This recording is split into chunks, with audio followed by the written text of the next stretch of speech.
please. I drink a fancy beer. Fancy beer. Oh, when I want you only, I drink a fancy beer. Fancy beer. And when the weather's stormy and daybreak is far, I'd throw an extra $1.50 on the bar. There's no sense in saving pennies if I don't know where you are. Oh, I drink a fancy beer. Fancy beer.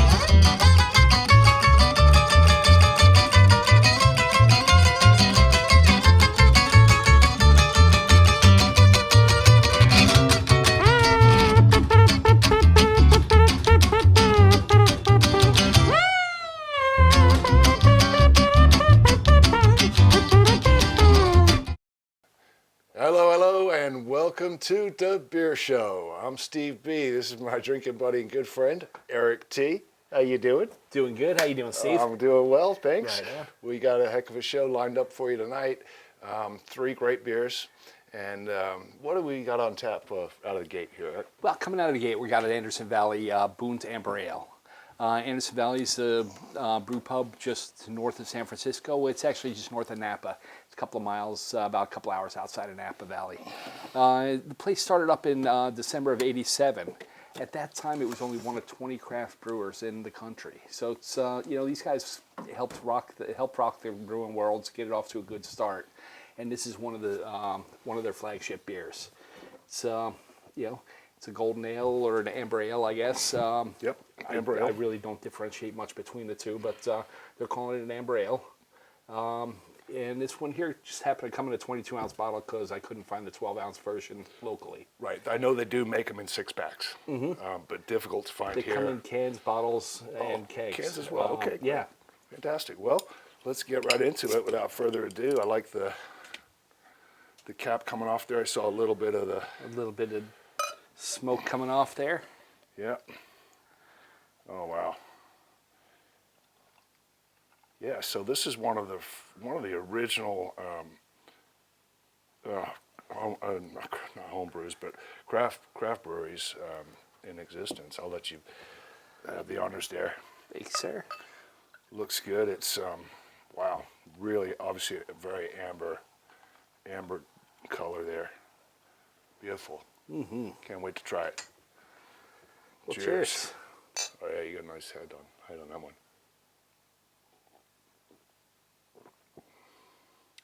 Oh, wow. That's got a lot of flavor. Yeah, tons of flavor. I mean, it's the malt. The malt's like the first thing that you're gonna experience when you take a sip of this. It's not very hoppy at all, but the malt just jumps right out at you. Super malty. And I think these beers are in that range between 40 and 80. Mm-hmm. Ambers are typically use a little bit of the crystal malt in there to give it that beautiful amber color. Yeah, that's nice. Speaking of color, should we go to the Beer Light? Oh, absolutely. Let's go to the Beer Light. Let's go to the Beer Light. Fire it up. All right. There it is. Oh, wow. Look at that. Beautiful. That's looking nice, amber, a little hazy even. I mean, we're looking, geez. Yeah. We're getting up there. Is it really? Yeah. Yeah, maybe 12, 13. Wow. Get your opinion here, Let's Steve. take a look. Yeah, I'll just turn it this way so I can see it a little bit better. But I think you're spot on with the 13.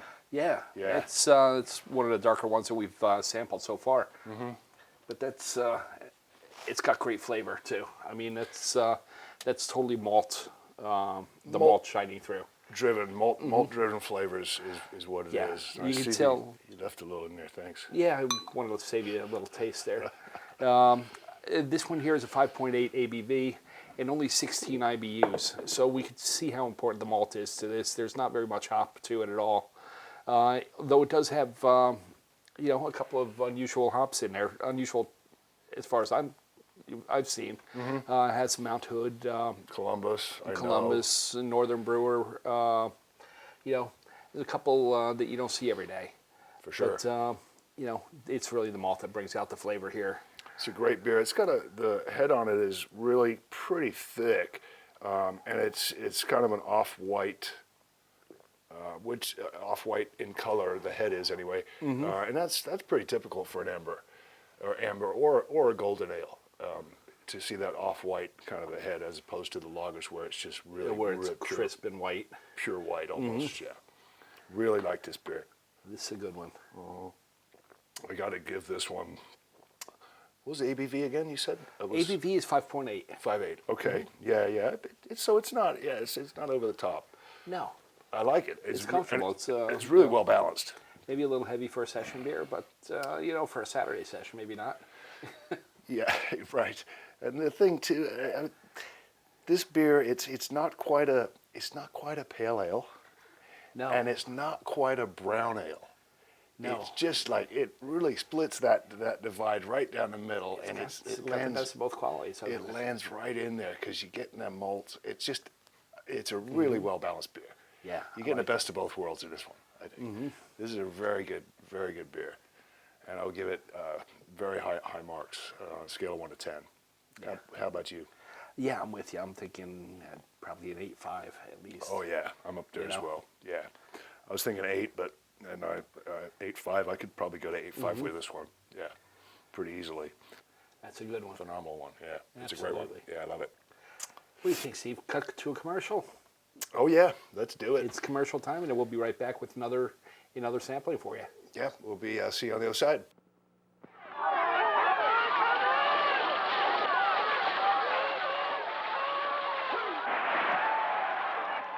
Oh, man, you know the rules, Jeb. First man in the water's got to buy the beer. For everybody. And Jeb, I hope you're better at picking beer than you are log rolling. And Jeb, you better make it a good one. Wait, what happened, Jeb? Get caught in the rain? When you have to get the beer, don't fool around. Get the best name in the business.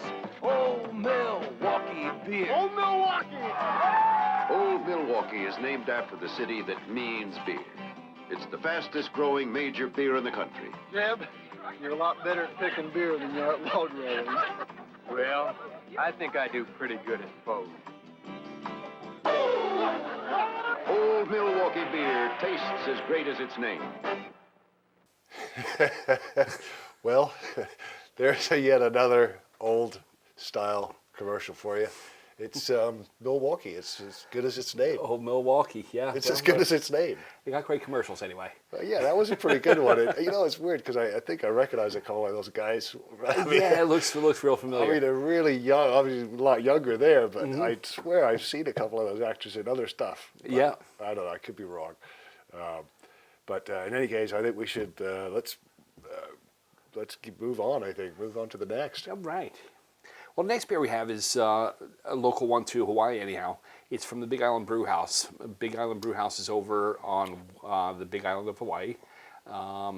It's up in Waimea, otherwise known as Kamuela. And they call it the highest brew pub in Hawaii. It's at about 2,700 feet. If you've ever been up there, it's beautiful. It's farmland, but it gets cold. It gets, by Hawaiian standards, it gets real cold. Right. We're not talking like 70 degrees cold. When the sun goes down, you need a jacket. It's probably it's like in the 50s. High 50s, Yeah. mid to high 50s. So that's that's cold for us out here. Yeah, depending on where you're from. I mean, that could be cold. That could be summer. It could be I a don't summer know. day. I mean, yeah. Well, especially if you're from Milwaukee, or Right. Wisconsin. No kidding. those temperatures aren't even seen. I don't think. No.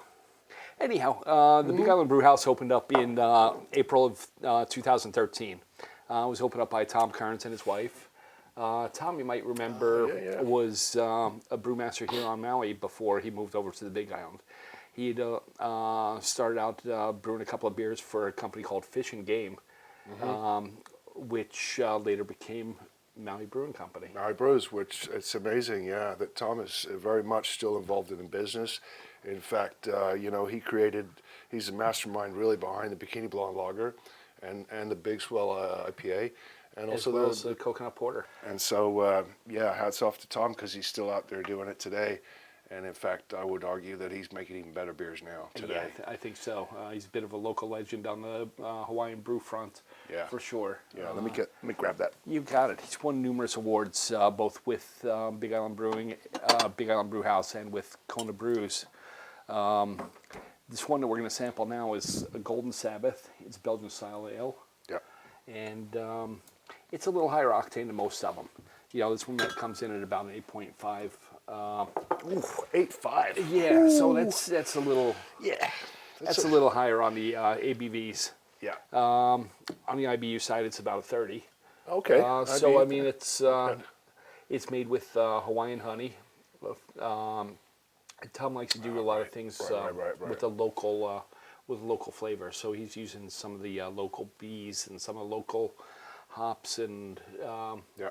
I just want to kind of show off the label a little bit. It's hard to see on, I know, but we'll perhaps get you a close up a little bit later. But this beer is amazing. And honestly, to be fair to this beer, you probably don't want to serve it in this glass because it's I don't know. For me, anything over about 8% alcohol, I like to have it in more of a brandy snifter. Sure. Yeah. That's more- just personal preference. Yeah, it's typically what you'll find at the brew pub as well. Yeah. Yeah, it's a very good beer. It's a little on the spendy side. They're only released in 22-ounce bottles. 22-ounce bottles to the public, and then they have kegs naturally, which are going to be found more or less just around the islands. I don't think they have much distribution beyond the islands. Okay. Yeah. I know I find it just about in almost every store I go in, including Safeway and stuff like that. So Sure, they're stores. pretty prevalent in Hawaii, but not so much outside. Look at that. Wow. So again, I mean, I'm comparing this to the Bunt, and I'm seeing a very similar head, a little thinner. It's not quite as foamy, but yeah, and the color is very, very similar as well. It is. Can't wait. I know it's a great one. And this runs about this is about $10, like you said. It's a little bit spendy. Yeah, it's a little spendy. It's a $10 bottle. Just about anywhere you go. Maybe you get it on sale for $9. But yeah, this has a whole different flavor. Oh yeah, man, that's big. You can taste the honey in there. Yeah. You definitely taste the honey. And the IBUs are 30. It doesn't really.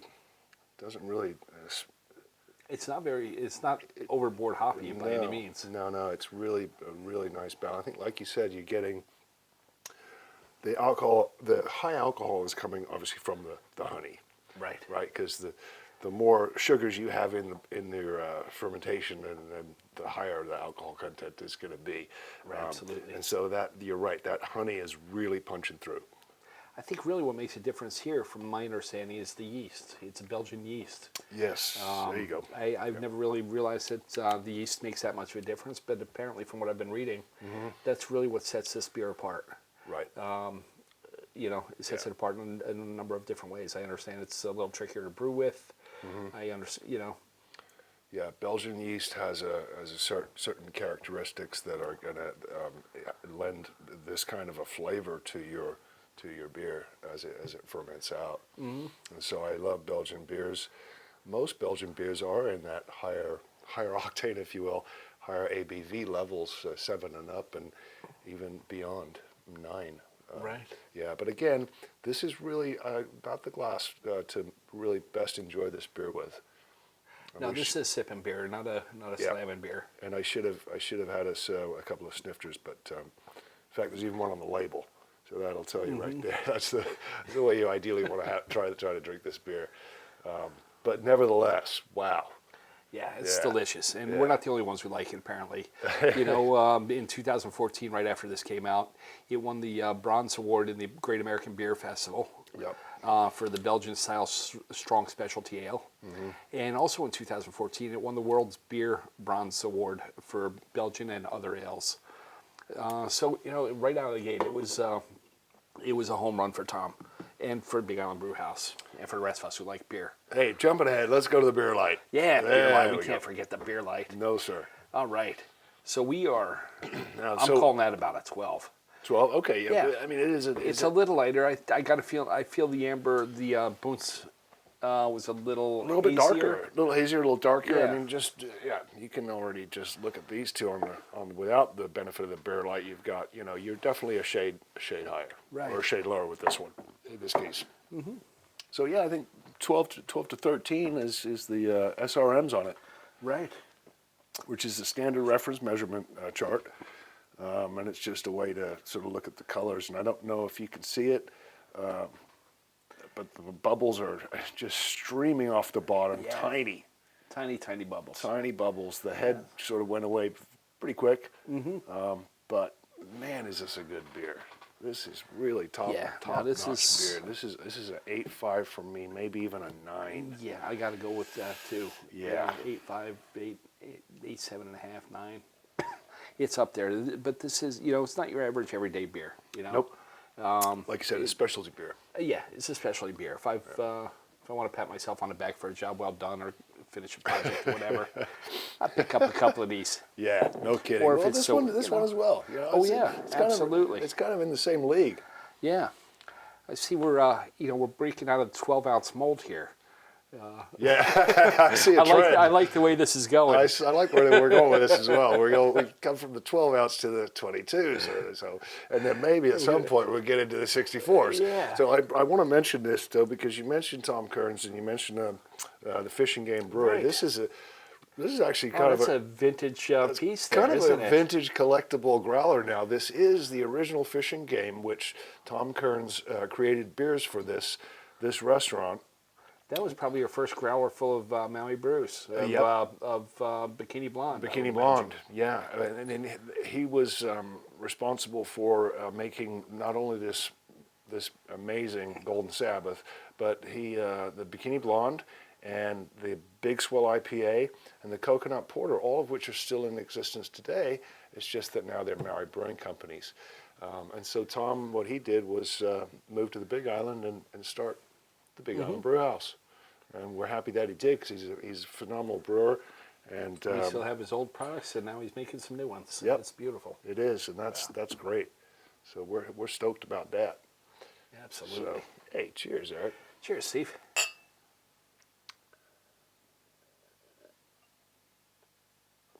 Yep, I'm gonna have to put that out there for you guys to see, and I think we should possibly move into our next one. I'm looking forward to a lot. All right. So this next one is from Colorado. Yeah. Next one we have is it's what is it? It's coming out of a New Belgium brewing company. It's a Fat Tire out of Fort Collins, Colorado. Right. One of my favorites. It's a great amber ale. Going back to the ambers. I'll get this ready for us. Yeah, this is one of the beers that their flagship beers opened up in 1991. Actually, it started, Fat Tire is kind of slang in Colorado apparently for a mountain bike. And it started when a couple went mountain biking over in Belgium. Okay, I didn't know the backstory on this one. Yeah. Okay. They came back from Belgium. They had a great time over there, probably tasted a couple of beers. And, said, hey, we're going to start a brew pub over here in Fort Collins. Yeah, and do some Belgium-style beer. That's Belgium great. style, which this one is too, yeah. Yeah, hence the name New Belgium Beer. Brewing Company. New Belgium Brewing Company. Love it. They called their beer, their first beer, Fat Tire. Yep. And as a matter of fact, right now, on your 1-year anniversary, if you're an employee there, everybody gets a mountain bike, a Fat Tire mountain bike. Nice.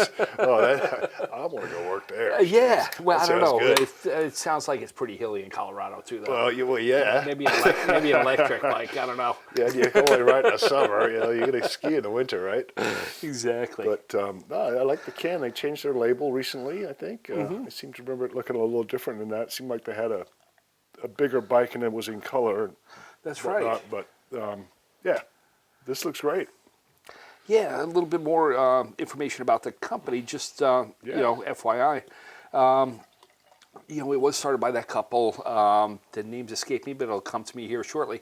But in 2012, they became an employee-owned company. Oh, that's fantastic. They moved in 100% employee-owned company, and they became a B corporation, which means that any kind of decisions that are made that involve the company, they're also going to take into effect how that affects the local community, the employees, nature. They look into the big picture, and they're also part of the 1% movement.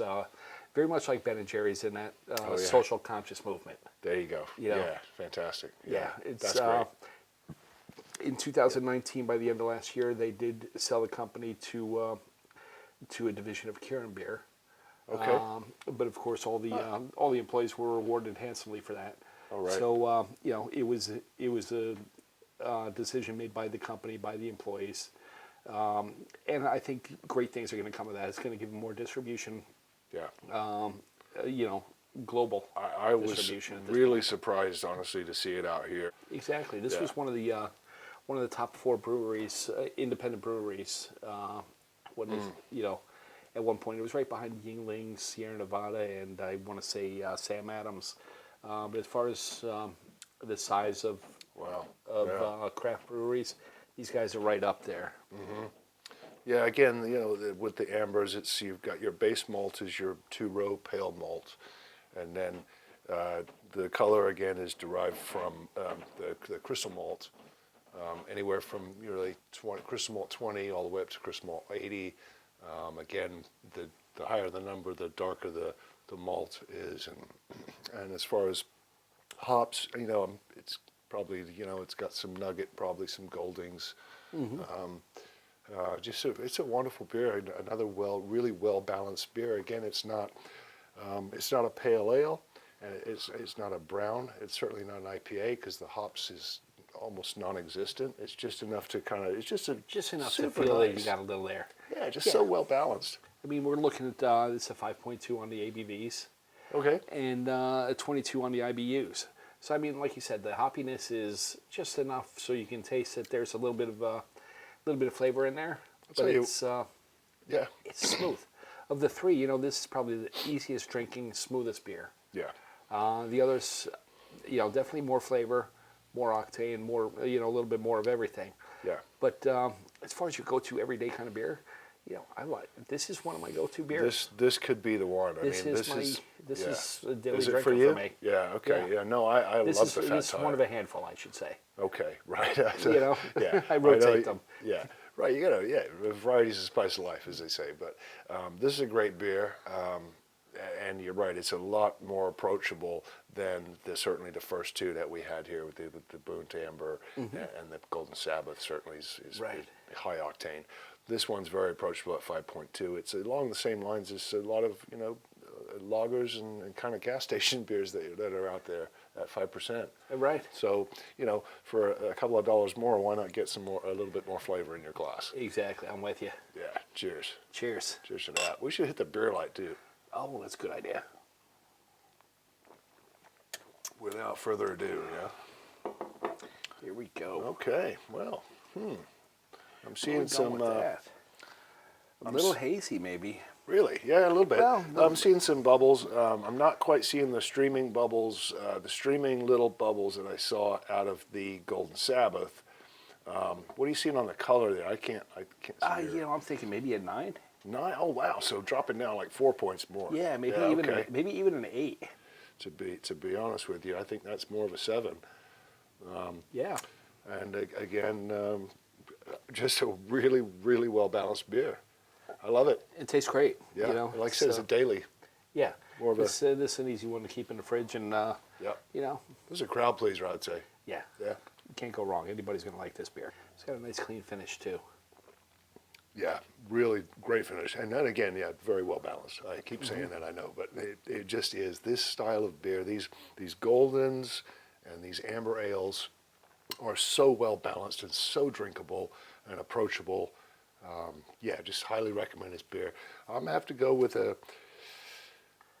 I don't know. Let's take a break. Let's take a quick commercial break, and we'll rate them on the other side. Sounds How good. about that? Sounds How good. about that for a cliffhanger? Perfect. Okay. We'll see you in a minute. John's Package Store. Hello, John. Well, this is Tom Hall. I was in a little while ago, and I got some Schlitz malt liquor. Oh, yeah. You're the guy who wants something big and bold. Well, I think I've changed my mind. It's okay. Bring it back. Uh-huh. Yeah, well, that's why I'm calling. When you make a malt liquor as bold and as brawny as Schlitz malt liquor, it's only fair to let people know. That's what the bull's for. Nobody makes malt liquor like Schlitz. Nobody. Well, cheers. Cheers. Nobody makes malt liquor like Schlitz, apparently. No, I That's guess what not. That's what the bull's for. I don't know. I don't know where that bowl came from. I'm not sure what that means even. I remember the commercials. I was a little confused when I was a kid too, but Yeah, right. Me too. still confused. Yeah, I still don't quite get it. But, anyway, we'd like to share these old commercials with you because they're fun and we think they're fun. And so, cheers. Hope you like them too. It gives us a chance to grab a couple of sips of beer while you're watching that. So, cheers. So I did say I would rate this beer, and I will. It's great. It's a great beer. There's no doubt about it. I just can't go as high as we did with these other two. This is... No, you're right. There's something special about those other guys. That said, it's not that this isn't special. There's nothing wrong with it. By any means. You know, I don't want to say it's more generic, but it's more accessible for sure. Mm-hmm. This is everything you want in a daily drinker. You know, daily drinking beer, I think. Those other two, you know, their flavors, their malts, their yeasts, whatever it is that sets them apart, just puts them in a whole nother category. So, I mean, right. You know, with that said, I'm probably going to go an 8 because that's, you know. Okay. That's...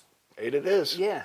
Yeah. That's where I'm going. 8 it is, and you're spot on. I'm right on there with you, right into the 8 category. I can't go 8.5 because these beers are so much superior for different reasons, but they just are. They're more flavorful, different. This one's obviously the same style. That's a very different style. No, I'm right there with you. Fat Tire is New Belgian Brewing Company's Fat Tire is a solid 8 out of 10 for me. It's a delicious beer. Like Eric said, it's very approachable. It's a really great beer to just have some in the fridge, and yeah, enjoy them when you can. They're fantastic. Come on over to my house. They're always in the fridge. I'll take you up on that. Again. Well, I think that's it for this show. Yeah, you've wasted another half hour. Yeah, right. Thanks for watching the Beer Show. I'm Steve B. Eric T. See you next time. Cheers. Cheers. 2, 3, 4. When I'm lonely, I drink a fancy beer. Fancy beer. Oh, when I want you only, I drink a fancy beer. Fancy beer. And when the weather's stormy and daybreak.